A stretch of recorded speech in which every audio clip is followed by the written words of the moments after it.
Meet Dave. Dave makes $60,000 a year. That's not exactly millionaire money, but it doesn't sound too bad either. So why does Dave have only $37 in his bank account? And more importantly, why does this happen to so many Americans? To understand it, let's follow Dave through one ordinary month. It's payday. Dave opens his bank account and sees $3,900. Finally, Dave is rich. Well, technically no. That's his take-home pay for the month, not free money. And Dave already has bills waiting for it. First, housing. Dave pays $1,400 a month for rent. Just like that, more than a third of his paycheck is gone. And moving somewhere cheaper isn't always as simple as it sounds. Maybe the cheaper apartment is an hour away. Which brings us to Dave's next problem. Dave needs a car. His car payment is $450 a month. Then there's insurance, gas, maintenance. And suddenly, getting to work costs Dave hundreds of dollars every month. Because here's the thing about being broke. Sometimes, being broke is expensive. Now Dave needs to eat. Groceries, coffee, lunch at work, takeout when he's too tired to cook. None of these purchases individually look like a financial disaster. But add them together, and suddenly Dave has spent hundreds of dollars. And we haven't even talked about the bills Dave barely thinks about. Electricity, water, internet, phone, health insurance, subscriptions. Each one seems manageable. But Dave doesn't pay these bills once. He pays them every single month. And that's the part people sometimes underestimate. Recurring expenses don't care whether you had a good month. But Dave has another problem. His credit card. Dave doesn't have enough money for everything this month. So he puts $300 on the card. Problem solved. Except it isn't. Because that $300 doesn't disappear.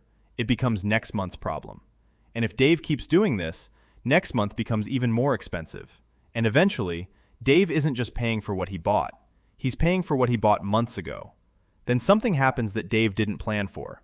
His car breaks down. Repair bill, $900. Dave has $200 in savings. So what does he do? He uses his credit card. And now Dave has even more debt. This is where the paycheck to paycheck cycle becomes difficult to escape. Now here's the important part.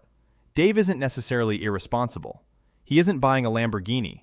He isn't taking luxury vacations every month. He might simply have very little room between what he earns and what he has to spend. And when that gap is small, one unexpected expense can wipe it out completely.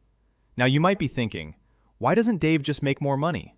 Well, getting a raise definitely helps. But imagine Dave gets another $500 a month. Great. Then his rent goes up. His insurance goes up. Groceries cost more. His car needs more repairs. And Dave starts spending a little more because he finally has some breathing room. That's called lifestyle inflation. Your income goes up, but your lifestyle goes up with it. So somehow, Dave is still waiting for payday. Dave's story isn't really about one bad financial decision. It's about the gap between income and expenses. If Dave makes $3,900 and spends $3,850, he only has $50 of breathing room. One flat tire, one medical bill, one broken appliance, and he's back to zero. That's why earning a decent income doesn't automatically mean you're financially comfortable. So what can Dave do? First, he needs to know where his money is actually going. Not what he thinks he's spending, what he's actually spending. Then he can separate his expenses into three categories: things he needs, things he wants, and things he owes. Because you can't fix a money problem you can't see. And that's the real reason Dave keeps waiting for payday. It's not necessarily because he's lazy. It's not necessarily because he's terrible with money. Sometimes, his financial margin is simply too small. And when your margin is tiny, every unexpected expense feels like an emergency. Dave's goal isn't to become a millionaire overnight. It's to create a little more breathing room every month. Because eventually, Dave wants payday to mean getting paid, instead of finally getting enough money to survive until the next one. And that is the paycheck to paycheck cycle.